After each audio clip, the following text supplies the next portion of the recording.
দর্শক, আমার হাতে দেখতে পাচ্ছেন বিভিন্ন ধরনের গল্প, উপন্যাস এবং ছোট সোনামানিদের বই। আর এই বইটা বিক্রি করছে যশোর জেলার মনিরামপুর উপজেলার এই দোদড়িয়া জামতলায় একজন প্রতিবন্ধী মানুষ।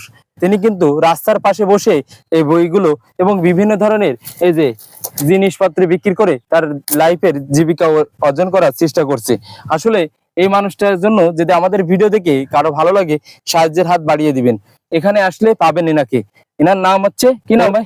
মোহাম্মদ আইয়ুব আলী। মোহাম্মদ আইয়ুব আলী। আপনার ফোন নাম্বার আছে কোনো? ফোন নেই। যশোর মনিরামপুরে দোদাড়িয়া জামতলায় আসলে এনাকে পাবেন।